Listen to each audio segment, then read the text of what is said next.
guys! Good morning! Today is day 10 of 365, year 2024.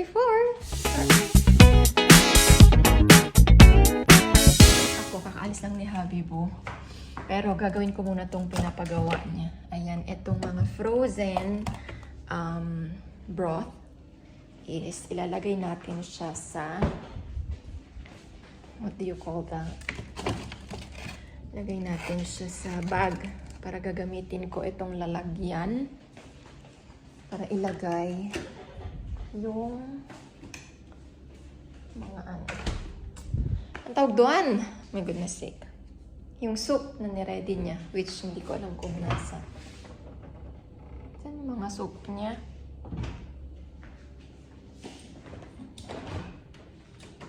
Ang kampanay, tuluyan ng ginising. Aga-aga. Uy! Ito pala. Ayan. So, ayan. Nandyan sa Tuwaya Park yung friend ko. Ayan. Naglalaro sila ng anak niya. I mean, pagkahatid doon sa isang anak niya sa school. Diretso na sila. Tingnan niyo yung mga pinagagagawa ni Habibu. Ayan. Gumawa siya ng sarili niyang cinnamon, vanilla, o diba? Ito si Damo Coffee and Super Coffee. So, siya na talaga yung gumagawa ng sarili niyang extract. Tapos, ito naman, siya gumawa nito. These are vegetable stock. Oops. Nadulas me. Ayan siya. Nalagay ito sa bags. Kasi, gagamitin ko itong container. Uy! Ayun, I actually have a lot of errand today. Pero, nauna yung friend ko magsabi. Kasi I need something from her. So, mimit ko din siya. Wala lang, hindi naman like need something, like a thing or something. What? I actually have a lot of errand today. Pero, unahin ko na lang to kasi this one, makakalimutan ko siya for sure. So, I mean, magagawa ko siya, pero it will be delayed, you know what I mean? So, much better na unahin na natin yung mga pinag-uutos ng ating mahal na asawa. Char. Gosh! Ay, nako. I have to go to this place in Sanaya. Unahin ko lang yung friend ko na i-meet kasi kachat ko siya kanina. I was asking some favors. And, yun, meet daw kami sa, kasi nahatid na niya yung anak niya sa school. Ayun, nandun na daw siya. So, I'm just gonna pour this quickly and we go. So, ayan na siya. I'm just gonna remove this one, yung mga orange. These are oil or fat.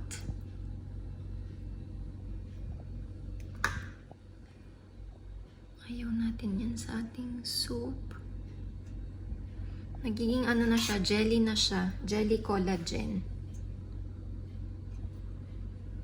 Nagwi-wiggle-wiggle na. Matagal to bibis, mga around 24 hours yata to na slow cook. Paano ba natin tatanggalin ng maayos to? Okay, dalawa lang pala siya. Hindi ko na nagamit yung isa. So, ayan. Tapos na tayo. Mag-ano lang ako, mag-ayos ng buhok. At saka mag-lipstick. Charot. Saan ba yung lipstick ko? Nandito yata. Oops. Saan tayo? Nandun na daw sila. So, habol tayo. Where's my bag? Where's my key? Where are my stuff? Yung mga bata kasi, kung saan nilalagay, sinisip pa yung mga anak. Alam nyo, sometimes there are stuff that I cannot vlog kasi confidential or, you know, some plans and strategies or things na part ng araw ko pero hindi ko na din na-vlog kasi wala lang. Reserve yarn. Gusto ko lang kasing may part pa din ng buhay ko na especially yung mga hindi ka pa ready na i-announce. Okay, I'm wearing a bonnet kasi tignan nyo naman ka-fly away yung buhok ko. It's a bad hair day, char. Pero magdadala ko nito para mamaya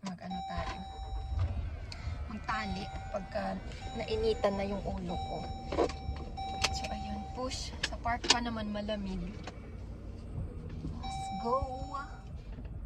Ayan, tapos na akong magkape with my friend and papunta naman ako ngayon sa Sanaya para pick upin yung pinaayos natin na Dyson.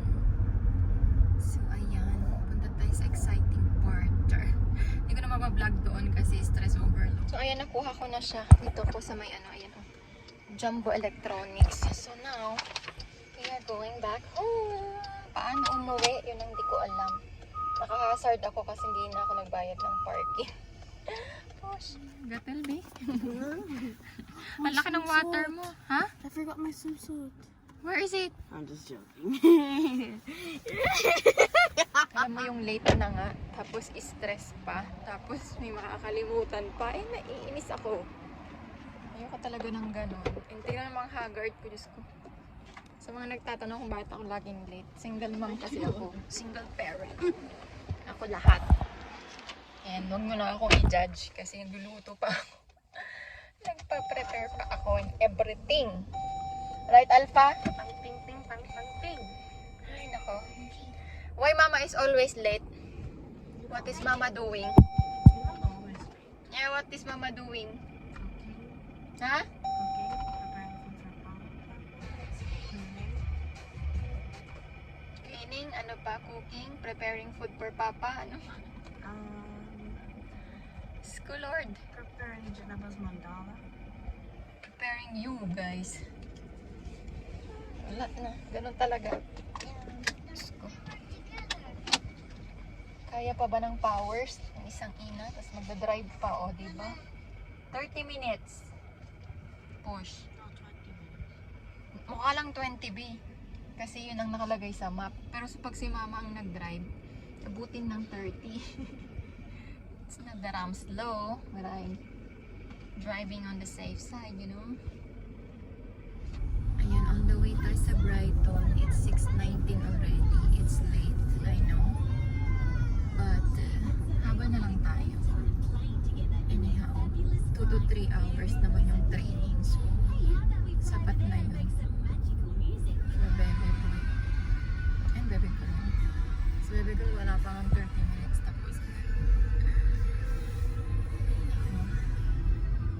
Si Bebe Boy nakatulog. Pagpahingain ko lang muna bago ko siya pag-swimmingin. Si Bebe Girl. Antok ka rin, be? Kasi syempre siya galing sa school. Tapos may training. Pagod na pagod talaga. Oy, awawa naman ang anak ko. Hinaan na natin kasi makapagpahinga ng Bear's Life. Wala ato ako. Ayan si Bebe Boy nakatulog. Ayan si Bebe Girl nanonood ng high five. Ayan yung mga coloring stuff niya. Ready magkulay. Naboboard kasi siya after swimming. So at least meron siyang dala. Kasi kuya pagod siya galing school. And 6:26 na. 6 pa nag-start yung ano. So pagpahingain ko na lang muna siya dyan sa car. Kasi hanggang 8:30 naman yung swimming nila. So hayaan mo na yung drive land. Pagod ang anak. Nakabalik na kami sa bahay. Hindi na ako makapag-vlog doon kasi sobrang lamig. Naligo kami ni Bebe Girl. And ayun, nakapag-swimming din ako ng konti. Pero hindi ko siya maiwan kasi binibrave na niya yung malalim na part. Hindi, that really scares me. Kaya sabi ko, sige na nga, wag na. Katakot. Ang pangit ng buhok ko pag natutuyo, nag-ano siya. Nagpa-freezy. Hindi naman freezy. Smooth naman siya. Kaso yung style niya is ganun. Naturally, wavy. Parang nag-curl ako dito. I don't know. So, ayun. Hanap ako ng makakain. Gustong kumain ng something. Siguro eto. Seafood.